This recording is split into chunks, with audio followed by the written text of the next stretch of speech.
जितना role RSS BJP का है उतना रोल कांग्रेस का भी रहा है। मेरी इस बात को और ऐसे कई हजारों लाखों लोगों की बात को दोबारा कमलनाथ ने साबित किया कि बाबरी मस्जिद की डेमोलिशन और शहादत में कांग्रेस का भी बराबर का हिस्सा है। और कमलनाथ ने ये कहा कि राम मंदिर का क्रेडिट बीजेपी नहीं ले सकती, राजीव गांधी के रोल को नहीं भूलना चाहिए। ताला खोला राजीव गांधी ने और उन्होंने कहा कि हमको तारीख को नहीं भूलना चाहिए। बिल्कुल सही कहा उन्होंने। तारीख को इसलिए नहीं भूल सकते कि जब पहली मर्तबा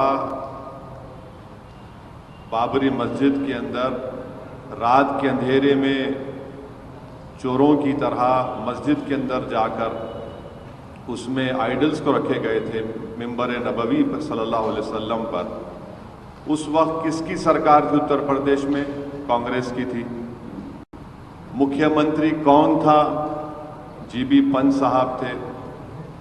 फिर उसके बाद मुसलमानों से मस्जिद को बंद कर दिया गया और पूजा की इजाज़त दी गई। उस वक्त भी देश में और उत्तर प्रदेश में कांग्रेस की सरकार थी।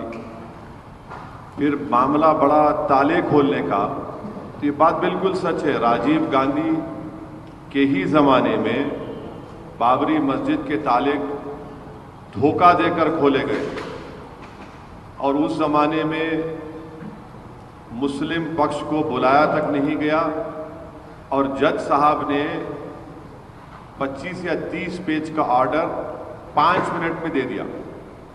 और उस ज़माने में कंप्यूटर नहीं था और टाइपराइटर था उस ज़माने में। बगैर सुने तो सरकार ने, राजीव गांधी की कांग्रेस सरकार ने ताले खुलवा दिए और उसके बाद बूटा सिंह ने वहाँ पर शिलान्यास किया। तो ये बात कमलनाथ ने साबित कर दिया कि बाबरी मस्जिद को जो छीना गया है उसमें बराबर का रोल कांग्रेस पार्टी का बीजेपी आरएसएस के साथ रहा है। तो 48-49 से 6 दिसंबर 1992 तक बराबर कांग्रेस का रोल रहा इसमें, डेमोलिशन में और इसको काम करने में।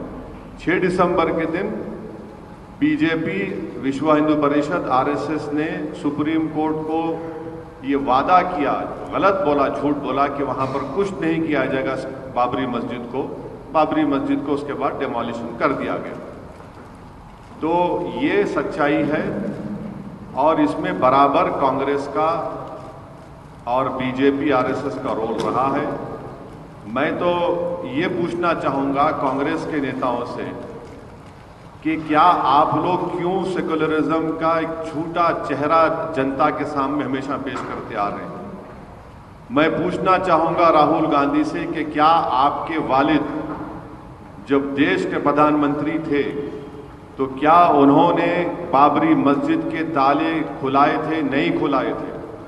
मैं पूछना चाहता हूँ कांग्रेस के तमाम लीडर से जो अपने आप को बड़ा सेकुलर और लिबरल कहते हैं, बल्कि अंदर से जितना नफरत उनके दिलों में है, हिंदुत्व की आइडियोलॉजी पर दोनों चलते हैं।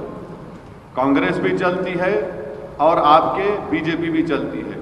अब वो बताएं इसके ऊपर। ये सच्चाई है। कमलनाथ जो कह रहे हैं वो बिल्कुल सच कह रहे हैं। वही असली कांग्रेस का चेहरा है। कमलनाथ जानते हैं।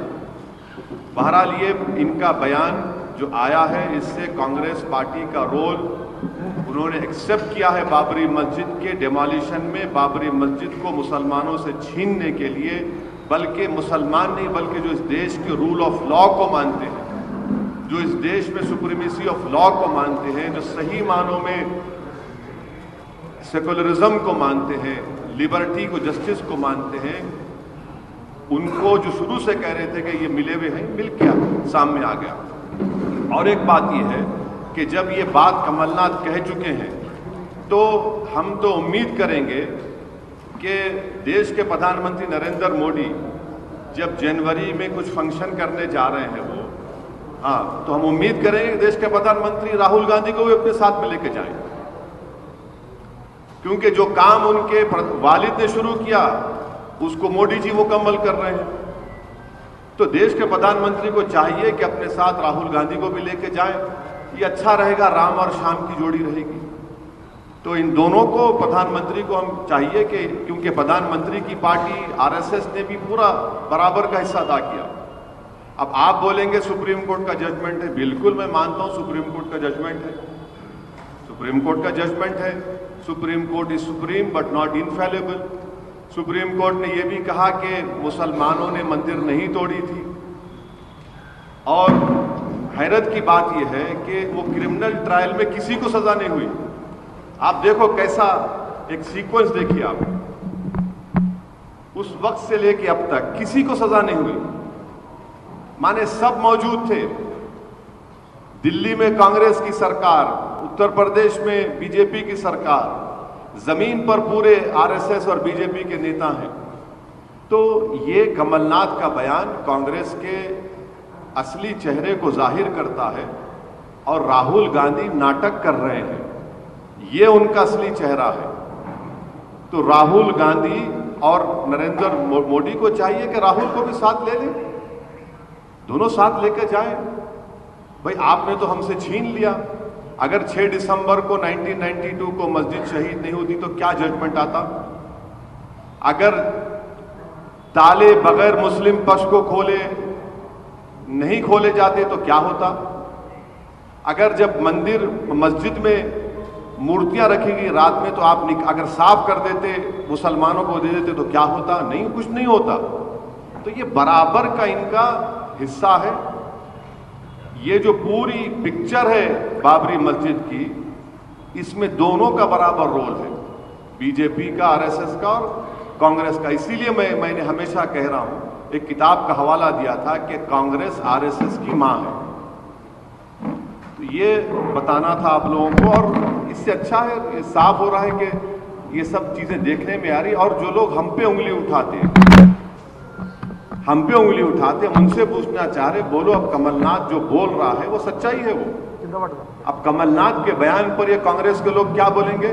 मैं उम्मीद करता हूं कि देश की जनता ये देख रही होगी जो कमलनाथ ने कहा है। मुझे यकीन है कि तेलंगाना की आवाम, राजस्थान की आवाम, मध्य प्रदेश की आवाम, छत्तीसगढ़ की आवाम, जो भारत की असल रूह है, वो रूह क्या है, उसका सोल क्या है, उसका लिबर्टी है, जस्टिस है, इक्वालिटी और सेकुलरिज्म है। पॉलिटिकल सेकुलरिज्म नहीं, जो सेकुलरिज्म बाबा साहब अम्बेडकर ने सोचा था और संविधान में लिखा, उसको बाद में इनकॉर्पोरेट अलग हुआ। तो हमको यकीन है, और अगर किसी में अगर गीरत होगी तो वो एहतियात करेंगे कांग्रेस पार्टी से।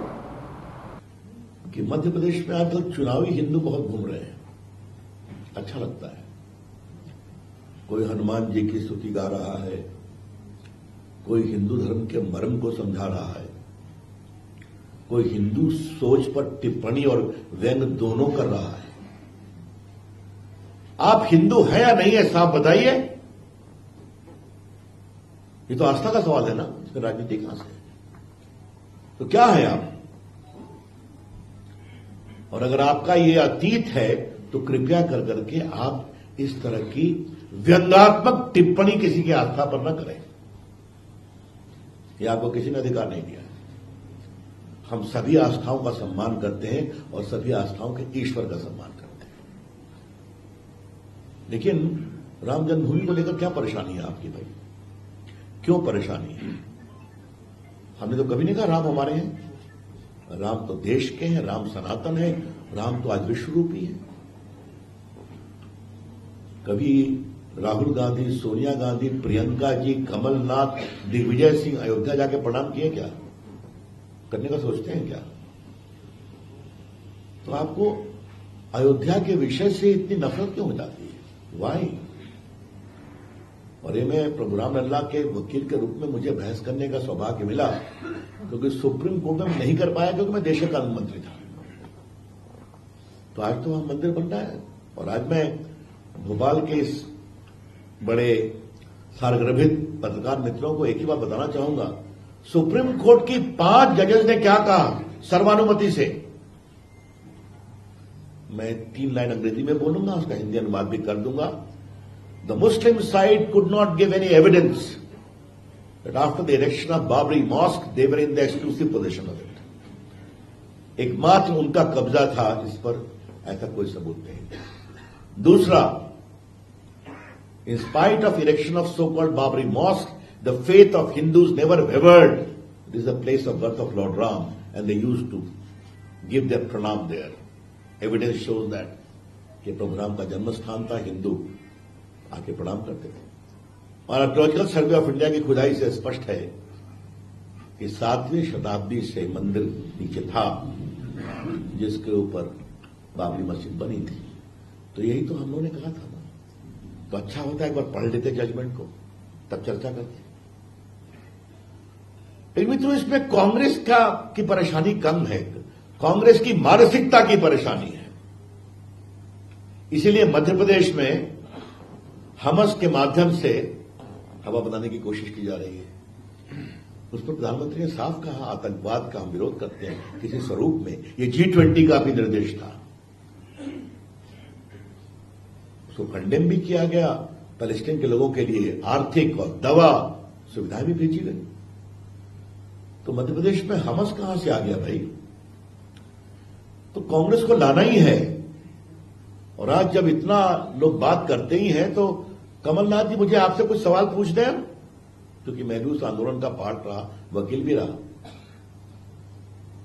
जब बाबरी मस्जिद के गिरने के आलोक में मध्य प्रदेश की सरकार को डिसमिस किया नरसिंह राव की सरकार ने, तो आप भी तो मंत्री थे ना उसमें, आपने कुछ विरोध किया था क्या? और जब लोकसभा में कहा गया और टीवी पर कहा नरसिंह राव जी ने कि हम बाबरी मस्जिद फिर बनवाएंगे, आपने विरोध किया था क्या? खामोश थे ना। तो ये क्या क्या बात करते हैं? क्योंकि बार बार लोग चुनावी हिंदू की बात करते हैं, हनुमान चालीसा की बात करते हैं, तो इन अतीत को बताना जरूरी था। सनातन का अपमान नहीं सहेगा हिंदुस्तान, और इसको हम इशू बनाएंगे। कमलनाथ जी छिंदवाड़ा में बहुत कठिनाई में है, मैं आपको कह देना चाहता हूं, और वो हार जाए तो आश्चर्य नहीं होगा। बिल्कुल। आपने राम मंदिर पर बयान दिया था, असदुद्दीन ओवैसी कह रहे हैं कि आपके बयान से सिद्ध हो गया है कि बाबरी मस्जिद की जो शहादत है उसमें जितना हाथ कांग्रेस का, आरएसएस का, उतना ही आपकी पार्टी कांग्रेस का भी। कोई कुछ भी कहे, जो मुझे कहना था मैंने कह दिया कि राम मंदिर हमारे देश के हर व्यक्ति का है। रविशंकर प्रसाद आए थे, वो दावा कर रहे हैं कि आप हार सकते हैं छिंदवाड़ा से चुनाव से। वो कुछ भी कहते रहे, वो रविशंकर प्रसाद पहले खुद तो कहीं से चुनाव जीत के बताएं। चल हो गई।